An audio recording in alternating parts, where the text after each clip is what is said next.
السلام علیکم ورحمۃ اللہ وبرکاتہ۔ میں ہوں ذوالفقار خان اور آپ دیکھ رہے ہیں اوپن کورٹ۔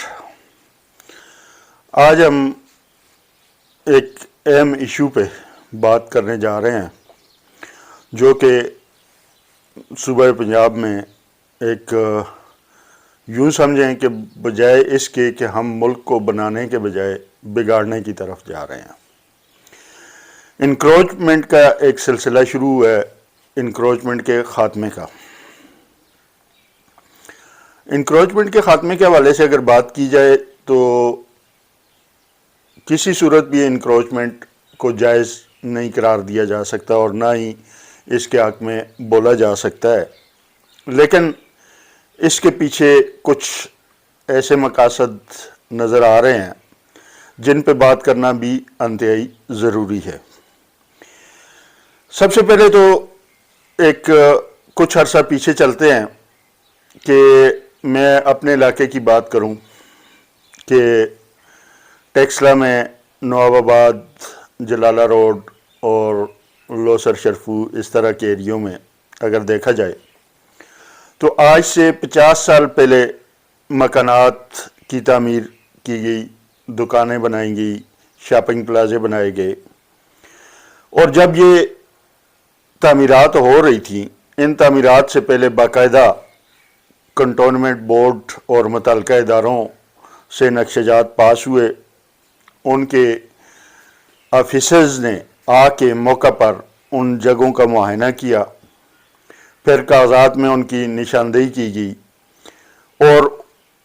وہ عوامی ملکیت قرار دیے گئے۔ اب انکروچمنٹ کا جو اصل مقصد ہے وہ کیا ہے یا اس کی تعریف کیا ہے؟ انکروچمنٹ یہ ہے کہ آپ کے پاس جو زمین ہے، اگر آپ کے پاس 5 مرلے کا پلاٹ ہے، اس پہ آپ تعمیر کرتے ہیں تو وہ آپ کی ذاتی ملکیت ہے۔ اگر آپ 5 مرلے سے زیادہ جگہ کا استعمال کرتے ہیں، یعنی کہ 6 مرلے میں اگر آپ چلے جاتے ہیں تو وہ جو 1 مرلہ فالتو آپ نے استعمال کیا ہے وہ انکروچمنٹ میں شمار ہوتا ہے۔ اب جب یہ نقشے پاس کروائے گئے، متعلقہ محکموں نے باقاعدہ ان کی منظوری دی اور ان محکموں کی زیر نگرانی ہی ان کی تعمیرات شروع ہوئی، تو اس وقت وہ کسی صورت نہ تو غیر قانونی تھے نہ وہ تجاوزات میں شمار ہوتے تھے۔ اب وقت کے لحاظ سے دیکھا جائے تو اس وقت جس شخص نے ایک 5 مرلے کے پلاٹ پہ دکانیں بنائیں یا مکان بنایا تو اس حساب سے اس وقت اس کا خرچہ تقریباً 8 سے 10 لاکھ روپے اس پہ آیا، جو موجودہ دور میں تقریباً 1 کروڑ سے زائد پہ چلا جاتا ہے۔ وقت کے ساتھ ساتھ مہنگائی جس طرح بڑھی، اخراجات بھی اسی طرح زیادہ ہوئے۔ اب آ کے 50 سال بعد حکومت کو خیال آتا ہے کہ یہ تو جو کچھ بنایا گیا ہے یہ سارا تجاوزات میں آتا ہے۔ اگر اس وقت یہ قانونی تھا، لیگل تھا اور آپ کے متعلقہ محکموں کے افسران نے اس کو تعمیر کیا تھا اور تعمیر کی اجازت دی تھی، تو اس وقت اگر یہ لیگل تھا تو آج یہ کیسے اللیگل ہو گیا ہے؟ پہلی بات۔ دوسری بات یہ کہ اگر یہ اس وقت کے آفیسرز نے رشوت لے کے، کھلے لفظوں میں کہہ رہا ہوں کہ رشوت لے کے غیر قانونی چیز کی تعمیرات کروائی تھی، عمارات کی تعمیرات کروائی ہیں، تو پھر کیا آپ کے پاس ان لوگوں کا ریکارڈ موجود نہیں ہے جنہوں نے اس کی پرمیشن دی؟ وہ لوگ اپنی جیبیں بھر کے سائیڈ پہ ہو گئے، ان کی فیملیاں مزے کر رہی ہیں، اور وہ لوگ جنہوں نے پیسے جیب سے دے کے زمینیں خریدیں، پھر نقشے پاس کروائے، پھر تمام قانونی جو ضروریات تھیں ان کو پورا کرنے کے بعد وہاں پہ ان بلڈنگز کی تعمیر پہ اپنا پیسہ خرچ کیا، اپنے بچوں کا پیٹ کاٹ کے، اپنی ضروریات کو پس پشت ڈال کے انہوں نے مکانات بنائے یا دکانیں بنائیں، تو آج وہ لوگ اس قابل نہیں رہے، مہنگائی اور حالات نے ان کو ایسا کر دیا ہے کہ اس وقت وہ 1 لاکھ روپیہ خرچ کرنے کی پوزیشن میں نہیں ہے، جبکہ ان انکروچمنٹ کو ہٹانے کے بعد ظاہر ہے جب اس کی توڑ پھوڑ ہوگی، کسی کا آدھا دکان یا آدھا مکان جا رہا ہے تو اس نے دوبارہ سے وہ دیواریں تعمیر کرنی ہے، اس کو اپنا پردہ بنانا ہے یا جس طرح بھی اس کو مینٹین کرنا ہے۔ اس وقت اگر اس کا جہاں پہ 1 لاکھ روپیہ لگا تھا، آج وہاں پہ 10 لاکھ روپے کا خرچ اس کے سر پہ پڑ گیا۔ اب وہ بیچارہ کہاں جائے؟ حکومت کو تو یہ سوچنا چاہیے کہ عوام جو ہے، جس نے اس وقت ہر ایک قانونی ضرورت کو پورا کرنے کے بعد ان کی تعمیر کروائی، تو آج 50 سال بعد یا 80 سال بعد یا 60 سال بعد وہ کیسے اللیگل ہو گیا؟ پھر اگر اللیگل ہو رہا ہے، اور دوسری بات یہ ہے کہ جو یہ کہا جا رہا ہے کہ یہ سرکاری اراضی ہے، سرکاری اراضی یہ کیسے ہوگی؟ یہ جہاں پہ گلیاں تعمیر کی گئیں یا جہاں پہ چھوٹے چھوٹے روڈ تو ان کو نہیں کہہ سکتے، سٹریٹ ہی کہتے ہیں، جن پہ یہ تجاوزات کا آپریشن ہو رہا ہے، تو یہ مالکان کی جگہ تھی، گورنمنٹ کی جگہ نہیں تھی یہ۔ لیکن ہوا یہ کہ گورنمنٹ میں نے اس پہ تھوڑا بہت خرچہ کر کے تو کنکریٹ ڈال دی، روڈ بنا دیے، چھوٹے چھوٹے روڈ بنا دیے، سٹریٹ روڈ بنا دیے۔ اب وہ چھوٹے چھوٹے سٹریٹ روڈ بنانے کے بعد اس کو حکومتی ملکیت تصور کر لیا گیا، حالانکہ سرکاری کاغذوں میں یہ مالکوں کی نام پہ چل رہے ہیں۔ خیر، یہ تو تھا تھوڑا سا تجزیہ کہ کیسے بنی اور ان کے کیا اثرات عوام پہ ہو رہے ہیں۔ کچھ اس کے دیگر پہلو بھی ہیں، ان کی طرف بھی چلتے ہیں، ان پہ بھی بات کرتے ہیں۔ اب ایک سیاسی کشمکش چل رہی ہے پورے پاکستان میں اور خاص طور پہ پنجاب کے اندر، کہ لوگ خاص طور پہ 9 مئی اور 26 نومبر کے بعد اور پھر 8 فروری کے الیکشن کے بعد جو پوزیشن بنی، سب کو پتہ ہے، اس میں کوئی چھپانے والی بات نہیں، اور یہ اس حقیقت سے ہر بندہ آگاہ ہے کہ عوامی مینڈیٹ کس کے پاس تھا، عوام نے ووٹ کس کو دیا، اور کون 2/3 سے زائد اکثریت لے کے جیت رہا تھا، کہ 12 بجے کے بعد ہمارے الیکشن کمشنر صاحب بغیر پروٹوکول کے اپنے دفتر سے نکلتے ہیں اور 3 گھنٹے کی میٹنگ کے بعد واپس دفتر آتے ہیں۔ تو وہ جماعت جو 179 سیٹس کے ساتھ آگے جا رہی تھی، اور 2-2 3-3 پولنگ سٹیشن رہتے تھے جو کہ دیکھا جائے تو انتخابی نتائج پہ اثر انداز نہیں ہو سکتے تھے، جن کے نتائج آنا باقی تھے۔ پھر اس کے بعد کمشنر راولپنڈی کا بیان، اس کے بعد مسلم لیگی رہنما جاوید لطیف کا بیان، رانا ثناء اللہ کا بیان، ان چیزوں کو دیکھا جائے تو ان لوگوں کا برملا کہنا ہے کہ ہمارے پاس تو اکثریت تھی ہی نہیں، ہمیں زبردستی حکومت دی گئی اور ہمارے اوپر حکومت کو مسلط کیا گیا۔ یہ الفاظ تھے جاوید لطیف کے۔ چونکہ حالات اور فسطائیت اس حد تک اور ظلم و ستم عوام پہ اس حد تک ہوا کہ بہت سارے معاملات پھر درمیان میں اس حکومت نے ایسے کیے، جس طرح 26ویں آئینی ترمیم ہو گئی، پیکا ایکٹ کا نفاذ ہو گیا۔ ان سب کے پیچھے بنیادی وجہ کیا تھی؟ کہ عوام حکومت کے ساتھ نہیں تھی اور عوام حکومت کے خلاف چل رہی تھی۔ عوامی رائے حکومت کے بالکل برعکس تھی، اور عوام چاہتی تھی کہ انہوں نے جو مینڈیٹ دیا ہے یا انہوں نے جس کو ووٹ دیا ہے اسی پارٹی کو حکومت میں آنا چاہیے۔ اب جب یہ عوام کے اندر جو جذبات تھے یہ جیسے جیسے بڑھنے شروع ہوئے پھر جو کچھ پنجاب کے اندر ہوا، خاص طور پہ چادر اور چار دیواری کی تقدس کو پامال کیا گیا، ماؤں بہنوں کو اغوا کیا گیا، ان کو مار پیٹ کی گئی، گھروں میں گھس کر ان کے اوپر ظلم و تشدد کیے گئے، M N A M P S کو اٹھایا گیا، الیکشن کے دوران جو امیدوار تھے ان کے کاغذات چھینے گئے. اس طرح کی چیزوں سے جو عوام کے اندر ایک بے چینی پائی جا رہی تھی اور عوام اس کا برملا اظہار کرنا شروع ہو گئے تھے. اب اس کو روکنے کے لیے، ان اختلافات کو ختم کرنے کے لیے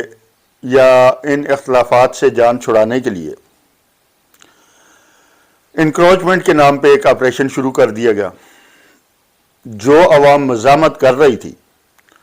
وہ مزاحمت بھول کے اپنے گھروں، اپنی دکانوں، اپنے پلازوں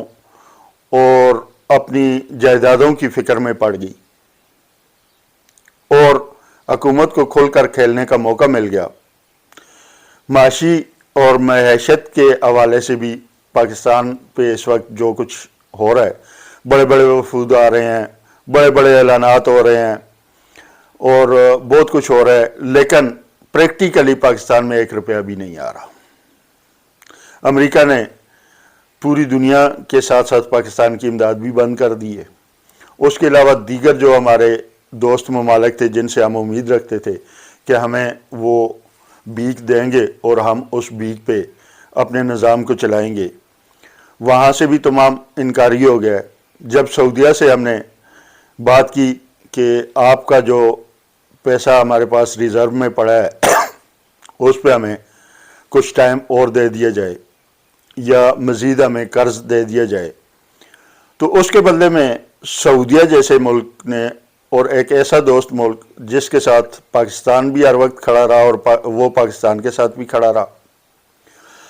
تو اس نے یہ کہا کہ آپ ریکوڈیک کا 15% ایسا ہمیں بیچ دیں، ہم اس کی قیمت ادا کرنے کو تیار ہیں، لیکن آپ کو قرض دینا ہمارے بس کی بات نہیں ہے. اس کی وجہ یہ ہے کہ جو ہمارے معاشی حالات ہیں، تمام ممالک کو پتہ ہے کہ پاکستان اس وقت ری پے کرنے کے قابل نہیں ہے. اب یہ انکروچمنٹ کے آپریشن کا سلسلہ جو شروع ہوا، میں اس کو برملا میں یہ کہوں گا کہ ایک سیاسی حکومت جو ہوتی ہے وہ کبھی بھی اس طرح کے آپریشن کر کے پھر یہ امید رکھے کہ میں آنے والے الیکشن میں اسی عوام سے ووٹ لوں گی، تو یہ ایک دیوانے کا خواب ہی ہو سکتا ہے. جس طرح کے حالات ہیں، لوگوں کو کنگال کر کے رکھ دیا ہے، تو کیا جس شخص کا نقصان اس حکومت کے ہاتھوں ہو رہا ہے، کیا وہ کل کو ان کو ووٹ دے گا؟ لیکن ان کو پتہ ہے کہ ابھی بھی ہم نے 17 سیٹوں کے ساتھ 2/3 اکثریت والی حکومت بنا لی ہے، تو آنے والے وقت میں بھی ہمارے سر پہ جن کا ہاتھ ہے وہ ہماری مدد کریں گے اور ہم حکومت میں آ جائیں گے. اب اس چیز سے تو یہ بیغام ہے، نہ ان کے پاس عوامی مینڈیٹ ہے اور نہ یہ عوام کو جواب دہ ہیں. مجھے پتہ ہے کہ آج میں جن خیالات کا اظہار کر رہا ہوں، ان خیالات کے بدلے میں میرے ساتھ کیا ہوتا ہے یہ تو آنے والا وقت ہی بتائے گا، لیکن جو حقیقت ہے وہ کہنا ضروری ہے. اور یہ حدیث بھی ہے کہ جابر حکمران کے سامنے کلمہ حق کہنا بہت بڑا جہاد ہے، اور میں بھی اس جہاد کا ایک چھوٹا سا ادنا سا کارکن ہوں. اور میں جو حقیقت سمجھ رہا ہوں جس کو اس عوام کے خلاف استعمال کیا جا رہا ہے، اس کا برملا اظہار کرنا بھی ضروری سمجھتا ہوں. اگر اس کا برملا اظہار نہ کیا جائے تو یہ منافقت میں آتا ہے. اب عوام کو دیگر مسائل سے ہٹانے کے لیے مہنگائی کا مسئلہ دیکھیں. ہماری حکومت ہر وقت یہ حکومتی ارکان جو ہے ٹی وی سکرینوں پہ بیٹھ کے کہہ رہے ہوتے ہیں جی وہ مہنگائی اتنی کم ہوگی، یہ ہو گیا وہ ہو گیا. حالانکہ مہنگائی کم نہیں ہوئی، البتہ مہنگائی بڑھنے کی سپیڈ جو ہے وہ تھوڑی سی ضرور کم ہوئی ہے. لیکن گزشتہ 2 ہفتوں کے دوران جو چینی ہمیں 1 140 روپے کلو مل رہی تھی وہ 170 پہ پہنچ گئی ہے، 30 روپے کا اضافہ ہو چکا ہے۔ اب مہنگائی کی شرح تو اس طرح بڑھ رہی ہے، پتہ نہیں حکومتی اہلکار اور وزراء کو کہاں سے نظر آ رہا ہے، یا یہ لوگ بازاروں کا رخ کرتے ہی نہیں ہیں کہ ان کو پتہ ہو۔ بازاروں میں تو جانے کے قابل یہ ویسے بھی نہیں ہے، خیر، کیونکہ وہاں جاتے ہیں تو ان کو لتر پڑنے ہیں عوام سے، اور بغیر پروٹوکول کے تو یہ کہیں جا بھی نہیں سکتے، اور جہاں جاتے ہیں پہلے سے اس چیز کا بندوبست کیا جاتا ہے کہ ایسے لوگوں کو وہاں لایا جائے جو ان کے کارندے ہوں اور جو ان کی ہاں میں ہاں ملانے والے ہوں۔ ایسے لوگوں کو تو برداشت ہی نہیں کیا جاتا ہے ایسے اجتماعات میں جو ان کے مخالف ہوں یا جو ان کے خلاف بولنا جانتے ہوں۔ اس انکروچمنٹ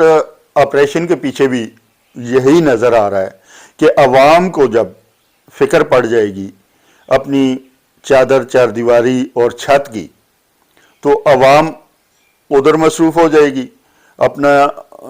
پریشانیوں میں مبتلا ہو جائے گی، اور یہ جو کچھ ہو رہا ہے، جو فسادیت مچی ہوئی ہے ملک میں، مہنگائی سے لے کے ہر قسم کے سیاسی قدغنوں، بولنے کی آزادی پہ پابندی، پیکا ایکٹ جیسے قوانین، 26ویں آئینی ترمیم، اس کے علاوہ جو عدالتوں کی پیکنگ کی جا رہی ہے، اپنی مرضی کے ججز لائے جا رہے ہیں، اور انصاف کہنا میرا خیال ہے شرمندہ ہونے والی بات ہے، جس طرح کے اقدامات عدالتوں میں اٹھائے جا رہے ہیں اور جس طرح کے ججز کو لایا جا رہا ہے۔ تو ان سب چیزوں کو مد نظر رکھتے ہوئے یہ ایک ایسی، میں تو اس کو ایسی سازش قرار دوں گا کہ جس کے تحت عوام کو اتنا ایک مجبور اور پریشان کر دیا گیا ہے کہ وہ ملکی حالات اور مہنگائی اور دیگر عوامل سے بے خبر ہو کر یا آنکھیں چرا کر صرف اس چیز میں پڑ گئے ہیں کہ میں نے اپنا مکان، اپنی دکان، اپنا پلازا کیسے بچانا ہے۔ اب اس کا حل کیا ہے؟ ابھی کئی جگہ پہ ہم نے کاغذات بھی دیکھے ہیں جہاں پہ اگر ایک سٹریٹ اس کو کہتے ہیں جو گلی محلوں میں ہوتی ہیں، یہ روڈز میں تو شمار نہیں ہوتی، 16 فٹ ہے تو اس کو بھی 30 فٹ کیا جا رہا ہے، جہاں پہ 27 فٹ ہے تو اس کو بھی 35 فٹ کیا جا رہا ہے۔ اب جب کاغذات میں وہ سٹریٹ 27.5 فٹ ہے یا 16.5 فٹ ہے تو اس کو 30 فٹ کرنے کی کیا تک بنتی ہے؟ صرف اور صرف عوام کے اندر ایک ایسی بے چینی کو پھیلانا ہے کہ اس کے سیاسی اور ملکی معاملات سے نظریں ہٹ جائیں، وہ اپنے پسینوں میں بہہ جائیں، اور ان کو اپنی فکر، اپنے بچوں کے مستقبل کی فکر اس قدر لاحق ہو جائے کہ حکومت جو کچھ کر رہی ہے اور جو فسادیت، جو ظلم مچایا جا رہا ہے، اس سے عوام بے خبر رہے، دور رہے، اور اس طرف اس کی توجہ بالکل نہ جائے۔ حالانکہ گزشتہ 50 سال سے یہی گلیاں، یہی روڈیں چل رہی ہیں۔ پھر حکومت کا یہ فرض بنتا ہے، میں پہلے بھی کہہ چکا ہوں کہ میں تجاوزات کے حق میں بالکل نہیں ہوں، تجاوزات نہیں ہونی چاہیے، ہماری روڈوں کو، ہماری سڑکوں کو کھلا ہونا چاہیے، لیکن جو معاملات ہوئے ہیں، جس طرح پہلے ان کو پاس کیا گیا مختلف محکموں کی طرف سے، پھر ان کو لیگل قرار دے کر ان کی اجازت دی گئی تعمیرات کی، تو اس کے بعد یہ نہیں بنتا کہ آج وہ غیر قانونی ہو گئے ہیں۔ دوسرا پھر یہ ہے کہ جس کا جو نقصان ہو رہا ہے، اب میرے اس جلالہ روڈ پہ، میں ٹیکسلا کی بات بھی نہیں کرتا، صرف جلالہ روڈ کی بات کروں گا، کہ 60% دکاندار ایسے ہیں کہ جن کی دکانیں ٹوٹنے کے بعد وہ سامان اٹھا کر اپنے گھروں میں لے گئے ہیں، وہ 60% لوگ بے روزگار ہو گئے ہیں، ان کے بچوں کا روزگار ختم ہو چکا ہے، ان کے بچے بھوک سے بلک رہے ہیں، ان کے پاس کوئی روزگار نہیں، کوئی ذریعہ آمدن نہیں رہا، الٹا جو ان کے پاس دکانوں پہ سامان پڑا تھا وہ گل سڑ رہا ہے، گھروں میں پڑا ہوا، کسی نے کہاں رکھا، کسی نے کسی سے جگہ مانگ کے رکھی، کسی نے اپنے گھروں میں رکھا جس کے پاس گنجائش تھی. تو وہ معاشی طور پہ ہم اس طرف جا رہے ہیں، تباہی کی طرف جا رہے ہیں. تو کیا حکومت کا یہ فرض نہیں بنتا کہ ان لوگوں کو جہاں سے اٹھایا جا رہا ہے ان کے لیے متبادل کاروبار کا بندوبست کیا جائے، متبادل جگہوں کا بندوبست کیا جائے، اور ان کے لیے